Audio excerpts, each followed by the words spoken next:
I want you to get your first one over you. Yeah. All right. We should be live there, brother. Well, we'll just wait and see if somebody comes in. If you come in, don't be shy. Give us a shout. Let me get to I need to get to the point here where I see the comments. There it goes. Comments. We've got 3 comments already. Oh, I haven't got any. Why have I not got? Oh, here, I'm on the wrong thing. Yeah. All right. Welcome, Angelo. Broke Arizona Knives. Oh, Randy. Hey, how you doing, brother? Don't say hello to Randy. Randy's not a nice man. Did you see the knife he sent me to sharpen? No. We shouldn't encourage Randy, right? Honestly, he sent me a knife. It was the worst. It's down to nearly it's like a toothpick. So I was supposed to do the video today, but other things came above it today. So I'll be doing it tomorrow. I'm going to start and repair it. So, hey, I know nobody's probably really on here yet. We didn't heavily advertise this. It's my first one. Very special guest, Patty's Potato Peelers. Stephen from the Ireland. And I guess you get kind of mixed up there. It's also kind of the UK, but it's Northern Ireland, yeah. Yeah, Northern Ireland. Very special guest. I'm glad to have him with us. Our whole idea today is to do vintage knives only, is what we're going to talk about on this podcast. And let's see. Decaf says, "Hey guys, you got a bad connection? I don't know. Let me know if you guys aren't getting this really good. We'll try to make some adjustments." But anyhow, so what we're going to do, we're going to start off talking about Wostenholm knives. But I'm going to follow these comments, and the whole idea of this podcast is to make it more like a live show and involve you guys a lot more. So if you have questions, I'm going to be watching those questions, and we'll try to answer them, and if it takes us off what we're talking about, so be it. We just want we want it to be more user friendly for you guys, to have be more responsive, and I know as I run my channel, guys have a lot of questions that I answer during the course of time, but in these live casts, I don't see that happen a whole lot. So maybe it'll work, maybe it won't, but anyhow, I'm gonna let Stephen say hi. Hi, Stephen. Hello, Mike, and I'm really privileged to be on Mike's show. He's the godfather of my traditional older pocket knives. I don't really want to put a name on what we're going to do, but it will be older pocket knives. It's not going to be any modern or takes on fold. It's going to be just old pocket knives. And when I say old, most of them are going to be older than 70, I would say. They're going to be older than 70-year-old, a lot of them. And going back to the sort of the late 19th century, probably in and around that late 19th century, 20th century, that's where most of our collection, well, most of my collection, which is a lot smaller than Mike's, he has got an amazing collection.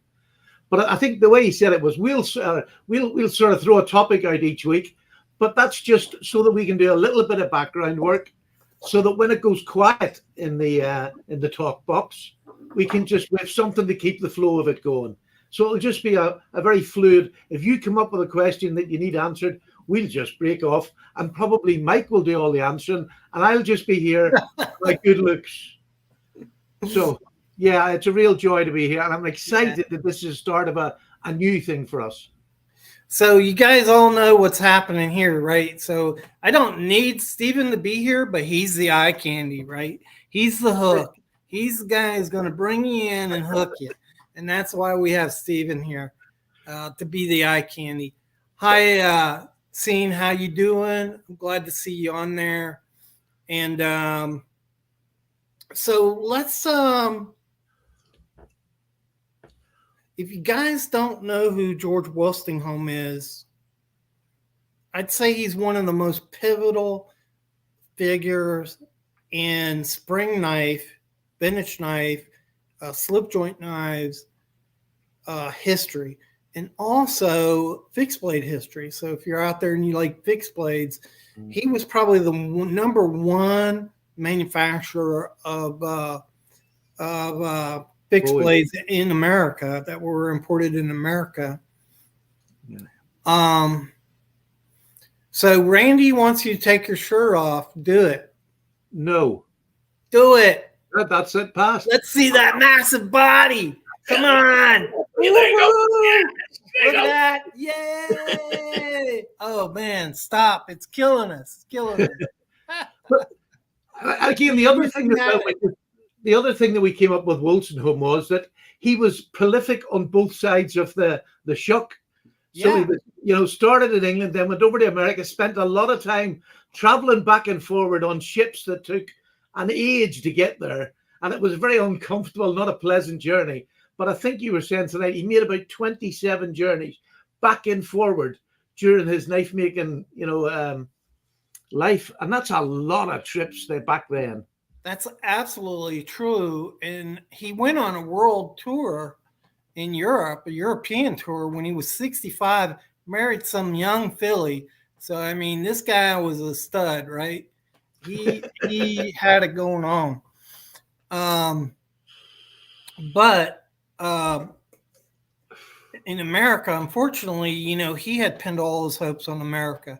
And then in 1890, when the tariffs hit, it really hurt Wostenholm.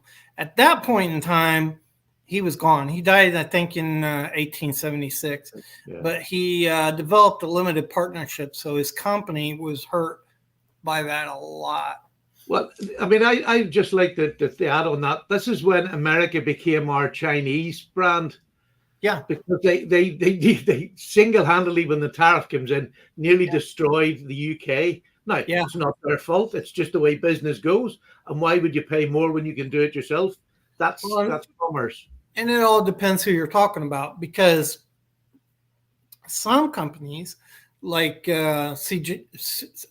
Christopher Johnson, had expanded his markets to New Zealand, South America, and Australia.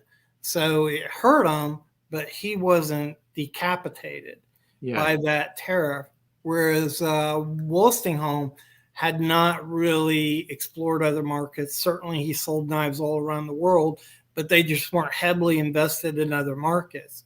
And so some companies made it, better than Wostenholm did. Do you think that was specifically, he was more of a knife maker, a seller, and where he could sell the most, he sort of made his home, and he didn't leave anything for the after? Was he a bad businessman then? I don't think so. I think he was an excellent businessman. He capitalized the American market, but he realized it was changing. In 1860, he came back for a trip in America, and in the Hall of Cutlers, at a meeting there with all the manufacturers, he had told them that America is about to eclipse England in knife manufacturing, spring knife manufacturing, and told them what he saw on his trips over there. And they largely discounted that. They said, well, we make the best knives in the world. We'll continue to make the best knife in the world, and that'll carry the day. Yeah. But really, it boils down to a good knife that's affordable, right? Yeah. It has to be both. And I mean, we're in that sort of time now with even the Chinese knives now, they're coming in, they're cheap, they're really good, and they're really affordable. And they're killing off a lot of never mind America, around Europe. I mean, they are killing off the marketplace for medium to budget price knives. Yeah. Not even that. I mean, the Chinese make a phenomenal knife, and I have a bunch of Chinese knives, modern knives that are just fabulous, and I love them. But, they're dumping knives too. That's obvious. So even like you take the look at that knife that I showed last week. I don't have it here, but it was a little cattleman's cutlery knife made in China, and it was pretty high quality, not the highest quality, but for the price, hard to beat. and there's no way that you can make that knife for $25 in the United States. It'd be $100 or better. So yeah, they're dumping knives in the United States, but England did that too. Oh, absolutely. But I think this is the thing is it's a worldwide thing. Knives. I mean, it's man's first tool. Everybody in every country uses them. So Yeah. it's the clever businessman who comes up with an idea, be it fair or unfair, to get the most knives out there. That's always going to be the point, because a businessman wants to make money. He's not caring about the small businesses that get pushed to the side. He just wants to make money. So whoever's got the most money to throw into it usually ends up on top. Not forever, but it'll chop and change. Yeah. I mean, England did that a lot. I mean, England did that on kitchen cutlery.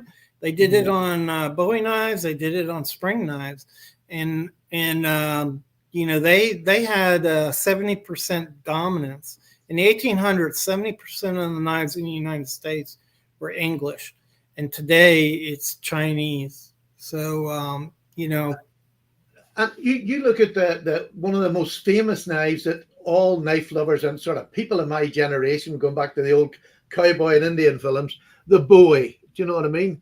Most of the Bowies, well, they came for years before they actually started making them in America, all came from England. And they didn't make them for the English market at all. It was purely an American-made knife. We had no real need. We had different living conditions, wherever we want to put it, but yeah, so the Germans were really bad at this. The Germans did not try to hide the fact, and they would copy knives, patterns, trademarks, whatever it took. They would copy them, and they made a pretty good knife for the money.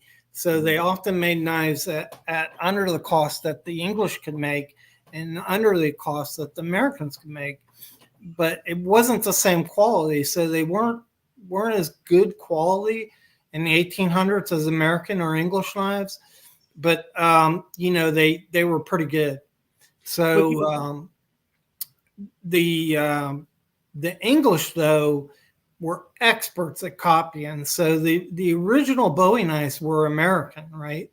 They started popping up around 1810, and then of course. The English jumped on that and just annihilated the Americans because they could move so quickly at producing something that somebody else was producing, copy it and make it better, right? Yeah. So they made it better than the Americans could make it, and then reintroduced it in America, and so they just dominated. I think when the British as well were making the stainless steel, they nearly took that whole market over completely, making the stainless steel. They done it well. It was they were the first ones. Yeah, first stainless steel was out of England. But see, the bit that gets me, and probably maybe it's the same for Americans trying to get the old English knives. The old American history of knives is fascinating to me, because there was so many companies making so many knives that, from the dime knives right up to the higher end ones in the really fancy covers and all. It's just amazing the amount of companies you can go chasing after. But over here, it's quite hard to get a lot of the companies to get. We don't get them like your eBay and all. We don't have that facility over here. So, well, we have, but it's very, very poor. So you really have to hunt for your American knives. And is that a bad thing? Probably not, because I don't tend to collect, I don't get a stockman from one company and then want every one they make. I like to go from company to company, getting the knives, because you've got that set sort of 6 patterns that are everybody knows and recognizes. But I like to get them from different companies rather than, now this is just my opinion, there's nothing, whatever way you collect is fantastic. I think the fact that people, and especially collecting older knives, whatever way you do it works. It doesn't matter, but we're not set. But the one thing I really do like about it is, and maybe it started off in a bad way by the British as well, copying knives, the Germans copying knives, and then the Americans doing that as well. Now, after they sort of settled into the 20th century, there was never that much fighting. Well, there was no fighting really over patterns. You could get any pattern and make it, and nobody said nothing. because there was no point. It was always going to, somebody's always going to make one. And it was better coming from a proper company than some backstreet sort of, knife company. So Yeah, there was no patents over patterns, so to speak, right? So anybody could make like a trapper pattern, but sometimes they patented, different aspects of the knife, like maybe a locking mechanism or a particular tang, for instance, have been tang designs have been patented before. But what they did patent was trademarks, and so that's the deal with. If you look at Johnson's knives, they went to that real Pappas trademark because it was being. Was that the flag? Well, yeah, he was a flag. Yeah. And this is the real Pampas. Right, so it was a Pampas is kind of like an ostrich type animal from South America. He started putting these on his knives and putting that Pampa mark because the Germans were imitating his mark, right? Right. Selling knives, Christopher Johnson knives as their knives, and so trademarks was a really big deal for English. Well, the company we're talking about, IXL, the George Wostenholm IXL, their trade, they got that trademarker from a company that had died, had sort of gone away, and they took over that trademark and then used it for the rest. His father bought it in 1826. Yeah, he bought it from a company that had been in business since the 1780s. Is where he got it. But he didn't start using it till like 1831, I think, was the first time that George Wostenholm used it. So you got any there? Show us a George Wostenholm knife. Let's get into talking about Wostenholm. Yeah, let's just start off with a basic, and it's a composite material, which there was a lot of at the time when in that period of time because they were cheaper and easy to make. But this is a beautifully made knife. Yeah, this is just your little pen, pen knife, the large spear, and then the small pen knife here in composite, but it's jigged as if it was, bone, which was much more expensive to get and use, and a little oval shield. And I actually believe, I think this oval shield and this little chief knife is pinned. It's got 2 pins in it. So that's pretty big, right? 3.5 inches or better. No. This is just about the 3 inches. It's not much more than the 3 inches. Let me I'll give you an exact size. I'll should have this ready. There we go. I think it's about 3 1/4, maybe. But I'm telling a lie, and you're right. That's going to be a regular thing in this show. When I say there again, you're right again. Yeah, it's 3.5 inches. It is. I actually didn't think it was. So there you go, 3.5 inches. I've got that carpenter's eyes. Here's mine. So let's see.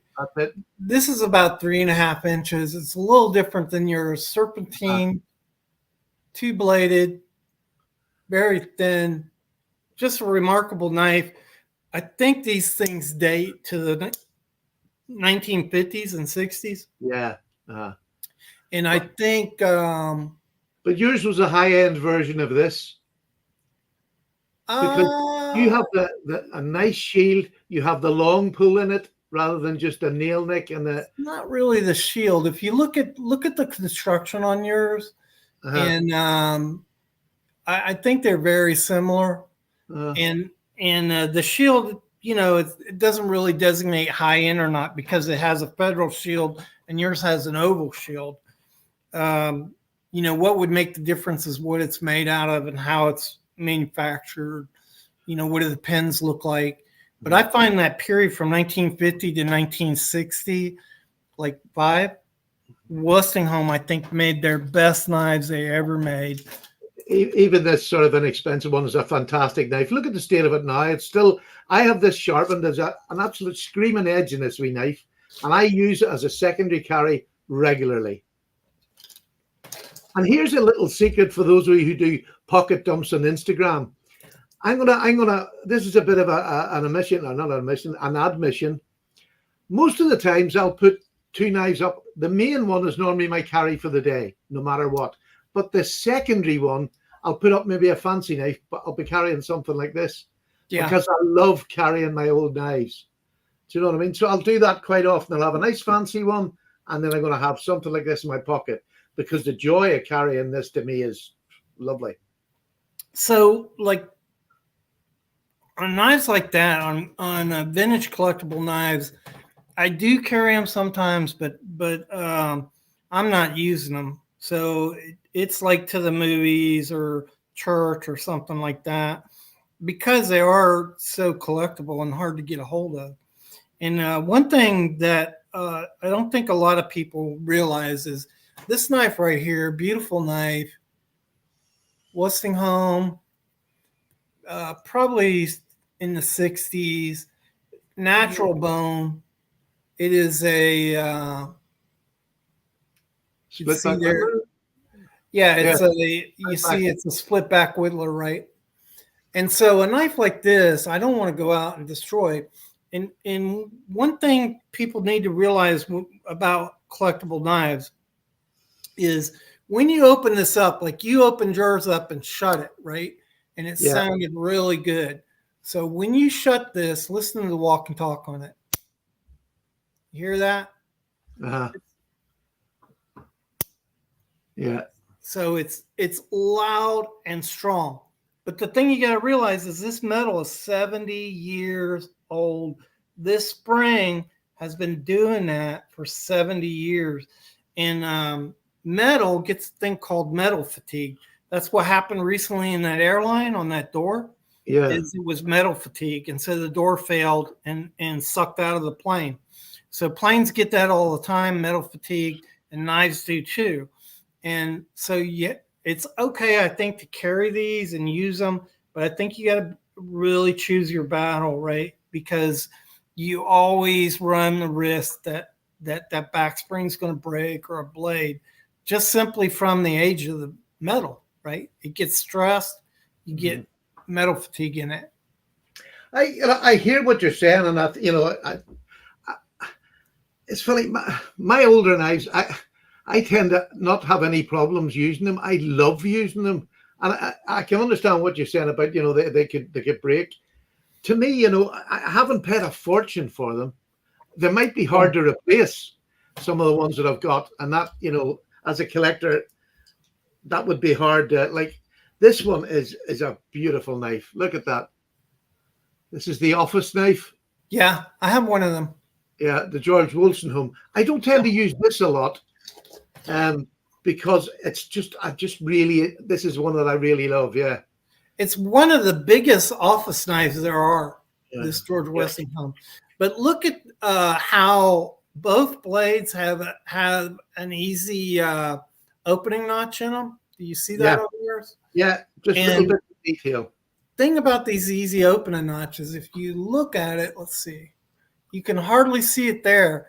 Now, as you rotate it, so it's an inside easy opening notch. Yeah. That's a lot harder to do than just cut a notch in there. And so you can barely tell there's a notch there from looking at the knife. But if you look over, mine's exactly the same. Opening it up. Mine's good craftsmanship, brother. There. That's what good craftsmanship is. Definitely. So you guys, you're all there talking to one another. You got any questions about vintage knives, about Wostenholm, about why, about how, about when? Any questions at all that we can answer for you as long as you got us on the air? Free of charge, I may add there. Well, so far, but if they get really needy, we can recover that again, definitely. Yeah. But no, and not just Wostenholm. This is just the filler, if you like, for the show. We want to hear what you want to talk about as far as vintage knives. Are you having struggles finding them? Have you found places where you can find them better than others? And it's sort of share that information with it. I mean, you might know a little place that sells older knives that other people would want to go to. So share that on here. And I mean, certainly if we have any, that where we get ours. Hey, look at this coffee cup, which there's not coffee in this, but it just looks better than drinking whiskey. So I put whiskey in my coffee cup. But see that, isn't that Indian cool? It actually looks like like a mask. Yeah, it's a picture of a Native American, and I really love it. But I call this my bad Indian because he's really heavy for a Native American, Yeah. you know. But I love this. I don't know. I'm kind of an underdog guy, and I've just always felt, you know, how screwed the Native Americans were, and I just have so much compassion for the culture. So And I like having. I mean, just like the Maoris and things like that, their existence was hard work. It was hard living, and they made it look easy. Because when any of the white man went to live with them or learn their tactics or whatever, they all said the same thing. They make living like that easy or Mhm. look easy, but it's not an easy thing to do. Yeah. Hey, so James Stork just asked, "Do you have any keen cutter knives?" And yeah, I do. But do you have a question about them, James, that you want to ask? Johnny says, "Firewater, love it." Arr, arr, arr. Yeah, because I mean the Indians. I mean, very much. Once they got whiskey into their system, the Indians it really backfired on them. Alcoholism with Indians in the late 20th century there was horrendous. But you gave them reservations to live on, and I thought that was a terrible name because it wasn't a reservation that they were ever used to. Um, but once they put whiskey into the mix and took away their lifestyle as such, I just it was so sad to see the demise. Now I think a lot of them are coming back again now and following the traditions. Yeah. So, got a couple questions. Somebody asked about the Westinghouse knives. How many years were they in business? And I think if you're gonna talk about that, why don't you address that,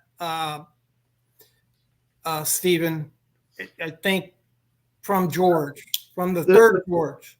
well, the first George was 17 mid 1700s. That's when he would have started, and then it went down through the family. But I'll start with the second George Wostenholm, and he was the one that changed the name, the spelling of the name, because he started making smaller, as he said, spring knives, and he had a smaller tang. And Wolstenholme was quite a long name to put on the tang, so he actually took away the L and the E, and now it's Westinghouse, and shortened the name down, and it stayed like that then for the rest of the time up until it is today. Do you know what I mean?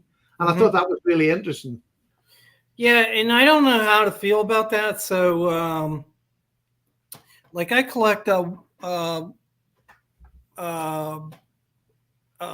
Robertson knives, and after 1965, they were sold, and they weren't the same knife, and so I don't consider any knife a Robertson that isn't made before 1965, right when they were sold.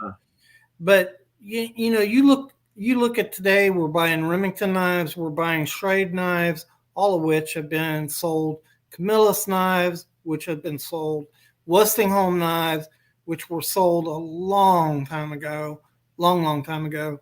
So in 1971, Rogers Group bought Wostenholm, and then in 74, I think was it, that Schrade bought them. And then, Eddington Group finally bought them around 1985, I think. But so a brand can last a long time and not really be the same company. Yeah, Really definitely, absolutely. There's no doubt about it. So, Randy asked, "What's my oldest Westinghouse?" And I think this is it. Let me see if I can give you that tang stamp right there. This tang stamp dates between 1860 in 1890. And I think this knife is probably around 1880. And based upon how it's built, ebony. So This is a jumbo jackknife. So a jumbo jackknife is really thick. And so it's jumbo knives are rare to begin with, but to have a Wostenholm like this is pretty cool. It really is. I don't think I have anything like as anywhere near that age. It's one of my favorite knives. And then I have a razor that has the old Wostenholm and Son stamps. Now this is a really old stamp, but doesn't mean the knife is that old. 1890s, 1880s, Wostenholm and Son. And this is really cool. You can see the billboard that he put on here. See it right there? Yeah. How it's like a banner. And then, of course, I had some rust right here, but it's like the old coat of arms you get on a military flag. Yeah. The banner going around it.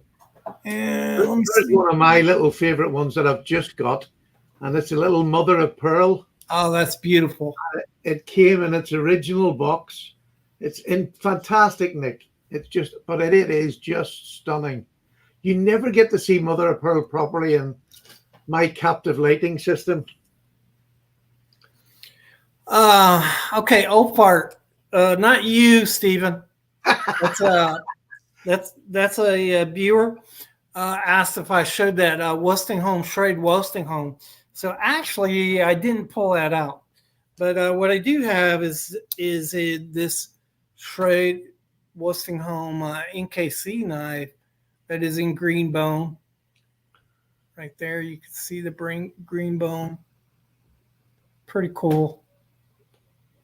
And this is a 3-blade, I think. Yeah, it's 3 blades. So that's pretty cool. A canoe is usually 2 blades. Yeah, I've never seen a 3-bladed one. Yeah. Where do you get your old knives then? Where do you look mostly for old knives? Okay, hold a minute and then I'll answer that question. So Angela said, I have a Parker Edwards, Alabama, USA, 2-blade mini trapper I've been trying to find info on. And so the deal there, Angelo, is Parker joined forces with Edward in the early 70s because Edward was one of the few manufacturers of Damascus steel. And Parker wanted to produce Damascus steel. And so he entered into partnership with Edwards to produce his knives in Damascus steel. I have a couple of those knives in Damascus. It's not particularly beautiful Damascus, but it is genuine Damascus steel. And so after a while, Parker bought Edwards out and started producing all his knives down there in Alabama. And so that's the deal with them, if that answers your question, Angelo. And then back to Stephen. What were you saying, Stephen? Do you remember? I have no idea. I've blinked since then. I figured you wouldn't remember. Yeah. Well, you see Parker himself, did he do a lot on the TV selling of knives, or am I getting them confused with somebody else? No, so that was Frost. Frost actually had a TV show, still has this TV show. Yeah. I have a Parker Frost. Yeah, but Parker was huge figure in the knife industry in America. Promoting it, supporting it. He supported guys who were making custom knives, which is huge in America today. It's hard, sometimes you have to wonder. We have thousands and thousands of custom knife makers. You see that all the time in the knives that are produced. You have to wonder if guys like Parker and A.G. Russell had not supported them, whether the industry would be as big as it is today. Mm-hmm. Did people take great objection to the knives being made in China then? Was there as big a furore then as there is now with Chinese knives? What was that again? Did people take objection to the likes of Parker Frost using China to make knives and that once they went there? Was that a big kick up then, or was it just part of the deal? Well, most of his knives were produced in Japan, so it never even got to China. But Right. Timothy Sabella, I hope I'm pronouncing that right. He asked, did Wostenholm make Joseph Rogers like number 6, or is it a company of its own? And so, yeah, the Joseph Rogers number 6 stands for the street which he produced his knives. And many English cutlers would put their address on the knife back in the day in the 1800s. So they're not connected, but they were rivals. So Joseph Rogers was considered a premier knife maker, cutler to the king and queen of England, was one of the major knife companies in England. And then Wostenholm set his sight on Rogers, so they were always rivals. And eventually, Rogers bought out Wostenholm in 1971. It was kind of bittersweet. So Rogers finally put the nail in that coffin and said, "Aha, I bought you out." One of again, one of the biggest reasons that the most knives I've got in my sort of older knives is Wostenholm, is that over here in the UK, because they were prolific here as well as in America, I can find the older knives here easier. So if you want to get into collecting the older knives over in the UK, it's so much easier to collect Wostenholm because of the variety that if you go on Etsy, there's not many people on Etsy sell, but there is a couple, and a couple of good ones, a couple of shoddy ones, but you can pick up the old Wostenholm knives much easier than any other brand. So that's the reason why I started with them. Now I have lots of different ones now. So here's the really interesting thing. Godfrey Twindle put the number of patterns for English knives up around 30, 40,000, saying at least 30,000 different patterns of knives produced in England in the 1800s. And other people have put it up around 50,000. I mean, that's a tremendous number of patterns of knives. But basically, all I see coming out of England are the pruners and maybe some 1950 Stockmans, but not a lot of the old patterns. Mm-hmm. And I wonder, why that is, Stephen. Well, because I mean, there's a lot of Stockmans about, there's no doubt about it. And I'm trying to look more for the pen knives. I love pen knives. So right. That would be my one thing that I go for. And so, some of the older ones are maybe a bit battered that you have to do a wee bit of work with just to bring back a bit. And I really love them. I mean, like this simple wee one and this sort of composite material. I've got quite a few of these composite material ones, but I love them. I mean, they really are lovely, well made. And I mean, after all them years, they're still great knives. So I forgot what the question was again, but yeah. Mikey Newman said, Stephen, we should have bought all of those Washington knives from the Sharp Show. Oh, we had such a ball there. They had, and sadly, the man passed away shortly after the Sharp Show here in the UK, and he had the biggest table there, and it was all old pocket knives in Tupperware basket. The table was full of them, and he had rolls in the back of them. So it should be like an estate sale now. Well, I don't know. I haven't heard anything more about him. I don't know whether there's somebody in the family might take effort, but the older knives were not actually his genre. He was into more axes and bigger bladed knives and swords. That was his own collection. This other stuff he would pick up from, again, it was estate sales he picked them up from, but he just didn't add much money to them. He kept them at a price that everybody that went to that show could afford 2 or 3 of them.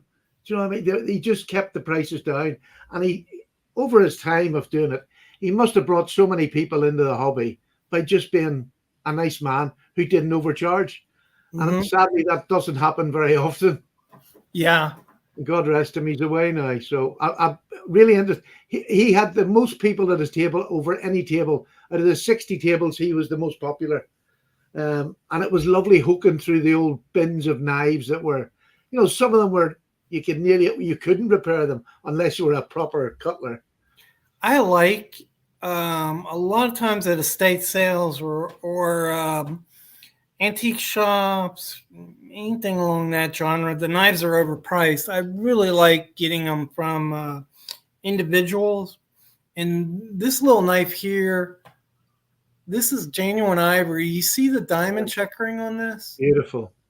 Phenomenal little knife here. And I don't know whether I could get it in, but what they've done is where the diamond checkering grooves are, there's a cut in these pins. So like if a groove was running, they ran it right through the pin. Phenomenal workmanship. And I got this out of Canada from somebody for very little, but this knife dates to the 1860s. Look at the blade on that. Beautiful. It's just phenomenal from somebody who has, passed away, or maybe the family had this in a drawer for decades. And this is the knives I look for here because it's valuable. And that was like I showed you earlier, Patty, this knife I just bought. Here is a knife I bought. This was $10. $10 I paid for this knife. And it is a circa 1910 Henkel multi-blade knife. And it's incredible, right? So I haven't cleaned it up, so it's all tarnished and nasty. But this is a small blade on it. Listen. You hear that? Yeah. Awesome walk and talk on this thing. And I bought it for $10. And that's what I look for right there. This guy did not know what he had. He was selling it. He didn't even list that it was a Henkel's. He just said an old multi-blade knife. And nobody wanted it. But I recognized right away the stick figures as the twins. And I set that thing up. So I love buying vintage knives that way. Here's another American one that I managed to find over here. This is a Cattaraugus. Yeah, Cattaraugus, and it's from Little Valley. It's got Cattaraugus. And I don't know what age that is, but I would say that's late 1900s, or maybe middle, sort of 18. It'd be hard to tell without looking at it. So yeah. So one of the things that you would look for is the pins, how perfect the pins are and how small they are. So like in the late 1900s, the pins were really tiny. And then in relation to the backspring pin, are they all even? Like, are they bigger than the backspring pin or what? Yeah, the backspring pin is the smallest one of the three that are on there. Yeah, that's unusual. So I'd say that's probably likely to be an older Cattaraugus. It just, when I got this, the feeling in this in hand, I don't know, maybe I'm a bit of an old romantic, and I think maybe if you're going to collect older things, you have to have a little bit of romance in your head where you can, envisage what the people were like at that time, what they were doing, who would have owned that sort of a knife, because it's in bone, and it's absolutely, the jigging is amazing on it. Yeah. Look at the color of that. It's just aged. I'm sure it didn't start out that color, but look how even. It's just beautiful. So around 1920, you see those the two side pins, the cover pins or scale pins, were about the same size as the center pin on the knife, the backspring pin. And prior to that, they were usually smaller and uneven. And that's one way you can tell if a knife is older. After 1920, they actually got almost the same size. So in the 1930s, 40s, you look at knives, the cover pins and the backspring pins are virtually the same size and very circular, very well done. And so that's one way you could tell the age of the knives. Uh, the other, this is my favorite one of my whole collection. And this is the old Quill knife. quill knife. I Yeah. just think it's beautiful. But it's funny, you can see that the center pin on this is so small. Is it a folder? Yeah, Yeah. But this is why I think this is my oldest knife, and this is just me. You'll probably be able to help it. This was when they didn't even put anything on the tang stamp. There's nothing on this tang stamp, which makes me think this goes way back. The pins on the that goes through the pivot goes right through the middle. Show me that at the end of the show, and we'll work on a date for that. Steel City Knives are on. Do you know him? Yes, I do indeed. Yes. Love his channel, man. That guy, I just love watching reviews that he does. So glad to see you out there. He's talking about be nice if Eddington Group would offer more patterns, and I agree. So one of the things the new manufacturers are doing is they are making patterns in traditional knives, but they're not really making a lot of patterns. And who does the best job of that is Rough Rider, right? Yeah. So Rough Rider will oftentimes put a pattern in there that nobody else is making anymore. And that's one reason why you would buy a Rough Rider. Recently, I bought that Shabak. I don't know whether you saw that, Stephen, but it's very reminiscent of 1700 knives. And that's the best you're going to get, right? So honestly, it's the best example of a 1700 knife that you're going to find for a reasonable price. And that's why I bought it. Yeah. And I wish they would do more of that too. I can see Rosecraft doing a bit more of that. They've come out with just sort of 5 really good knives, in my opinion, that are so well made. But I can see Andy sort of developing that side of it as well, because, again, Andy was the one that designed a lot for Rough Rider. So is that contacts that are always going to be there. And I think I can see him taking that a lead. He maybe not do a lot, but I think he'll throw one every now and then. We'll get a curveball. Yeah, man, I tell you, I was so excited about Rosecraft, and I can't wait to see where they're going. So I think that the next move is to move into a more premium knife, which I welcome. I think they'll continue their moderate line, and I also look forward to new knife designs. And of course, that's Andy's forte. All of those designers, do a fantastic job at designing knives. And I think that's going to continue.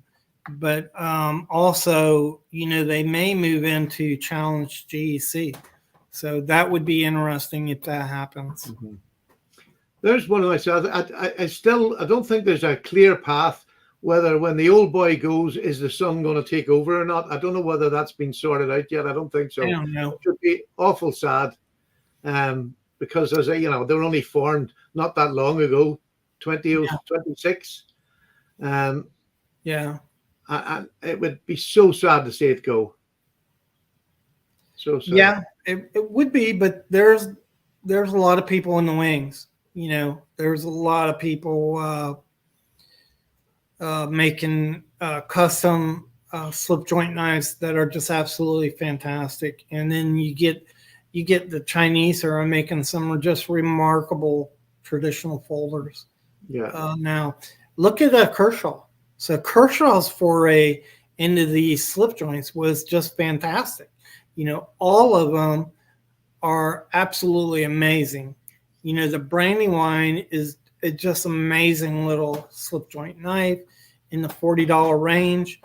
And if Kershaw would expand that vision like Rosecraft has, just imagine what Kershaw could do. Well, have you seen the one that Kershaw's got coming out this year? It's a little pen knife, little small pen knife that looks amazing. Yeah. I can't wait for it to come out. I'm hitting refresh every day and Heine, hoping I'll get there when they first come out. So the thing is that that 10 years ago, if me and you were talking, I would be saying, the slip joints are dying. They're going away. They're not going to be here 10 years from now, and it's very doubtful if Case would even make it. But 10 years later, what's happened is the opposite. So millions and millions of people are getting into these slip joint knives. I look at these videos every day where young guys are just enamored about just the mystique of a slip joint knife, and really like them. So, the future is bright, and there's a market for them, You hit it in the head, though. Rough Rider done that. Yeah. Single-handedly, Rough Rider done that. For somebody like me, when I came in, I didn't want to step back to the knives I had as a child, because it was only slip joints over here. We never had anything else. It was a fixed blade or a slip joint. And so when I got to see Rough Riders and how good they were for what money you were paying, I had a bundle of them. I had drawers full of them, just to see what patterns I wanted to use. Yeah, and I'm really hopeful that that's going to continue and blossom into greater variety, and who knows, in England it may just blossom too, right? Well, it's so, definitely that would be amazing if we could get English knives produced in the way that Rough Rider produces knives, or GEC, or Case even. Yeah, I don't know whether anybody over here in England, but the way knife laws are here and the way people think of knives, I don't see a big company risking making them in in England, Ireland, Scotland, or Wales. I just don't see it. I would love it to happen, but what I am pleased with is, like, Taylor's Eyewitness and Arthur Wright are now pushing their knives out. You can buy them in America now for the same. You can actually buy them cheaper in America than what we can here. So that's good. It's right? Getting the knives out there so that they're not having to pay the import tax and all. Just get it out there. So what that's going to do is convince somebody in England, there's a market. I can make some money making these knives. And so eventually what you're going to see is a company getting somebody like Arthur Wright on board with producing a big quantity of knives, a lot of different varieties, and that's going to be good for England. And I think, it'd be so great if Sheffield could grow again. Oh, amazing. Amazing. What a great story that would be. And with Michael, I'm very close with Arthur Wright and stuff, because the father and son who own that, I got really close with them. I mean, I could keep Ashley going for years. I nag him constantly to make me new knives or whatever. The actual joy of getting, I've got quite a few from Ashley, but I've been able to give a few away, in giveaways, and getting them talking about it. And I think that's what we'll have to do, is get them out there, let people talk about them, for a couple of weeks. Oh, there's a giveaway. Go and get that. Go and get that. There's some pretty good traffic here on the internet and on YouTube on those Ashley Harrison knives. They're growing. There's a growing fan club, and so that's good, I think, and not only for Ashley Harrison, but for all the knife makers over there in England right now. You guys have several really talented individuals that produce knives. Lee White for Taylor's Eyewitness is another amazing. Ashley has trained an apprentice up, a young lady apprentice, and she has started, she's getting near the end of her 5-year apprenticeship. And how many apprenticeships are 5 years still? There's very few. Yeah. 5 years. And she's in her 5th year. And she is already, I got one of hers, one of her first ones she made. It's a joy. It's beautiful. I think one of the problems at Case is they don't know how to make a knife anymore. And so for years they've been touting, hey, our people have been working here 45 years. Well, they're all retiring. And there's no apprenticeship program. So what they become is machine operators, and they're not cutlers. No, and that's what Tony Bowes tried to teach Case, but I don't think it really worked. And I think Case was kind of short-sighted. They had a tremendous opportunity when Tony Bowes was working with them to really create a culture of cutlers. Of high-end cutlers. Right. And I don't think they did it. And I think a lot of the problems you see among traditional knife makers, they simply don't know how to make a knife. They don't know how to make them. So they don't know how to make a knife, a multi-blade knife that doesn't, guys on the YouTube are talking about, this has a little blade wrap, but that's okay. No, it's not, right? So that's what a kick is on a knife, right? If the knife was produced properly, it would not get blade wrap when it's shut. And that's a consequence of not knowing how to make a knife. And it's unconscionable, right? Blade wrap, you make a kick big enough, right? There's a kick right there, that little protrusion. You make that big enough, and you're not going to have blade wrap. And so, and the other thing is, the nice thing about having a larger kick is that when the blade wears down a bit, you can drop the kick and you just take it down incrementally to do the wastage of the knife. Right, to lower the blade. Yeah. It's just such a simple technology, but yet just passed over. And then it doesn't matter anyhow because the blade is worn, right? So that's why you're taking it down. Lower the kick. Yeah. All right. Well, I think we're going to wrap it up, Stephen. It was really nice to see so many people coming on your video. It's fantastic. And, think of questions for next week.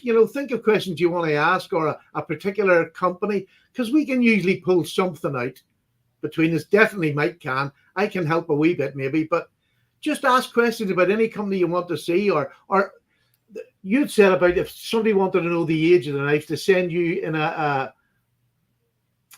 don't know where you want to start that yet. Leave that maybe till a wee bit later, sending pictures of knives to get them dated, or? Yeah, we'll do that later. Yeah. But Elon Ray said no French knives have a kick and they all have blade wrap. Yeah, you're absolutely correct, Elon. I have two beautiful French knives, and they just, when I forget, they just snap like a bear. Yeah, we'll talk about French knives. Actually, the French had a pivotal role in knife production, and a lot of people don't know that. They don't talk about it, but they were one of the first to mass produce knives, and that's a subject for another video.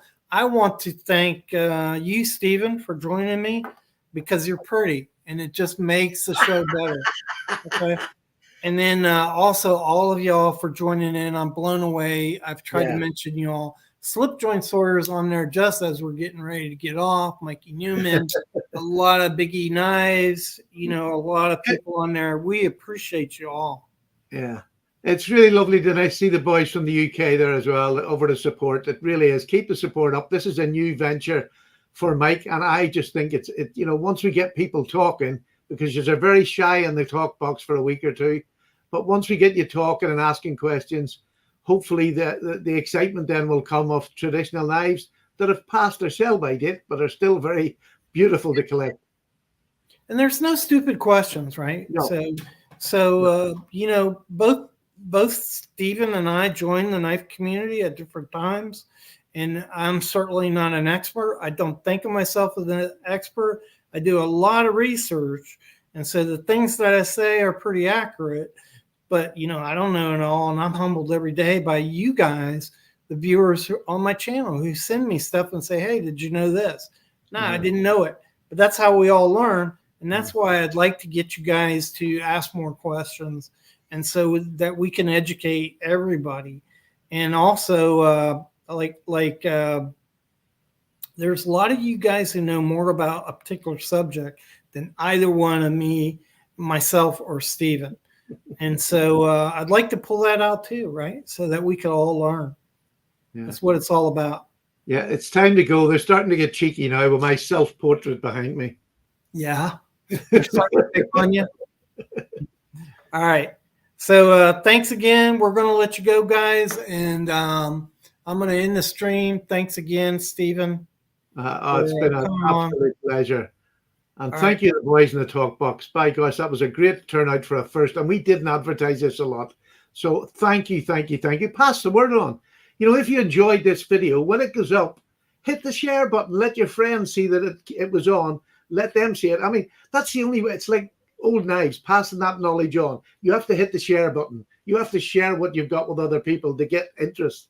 So please hit the share button, the like button, the subscribe button, and the bell. All right. Well said.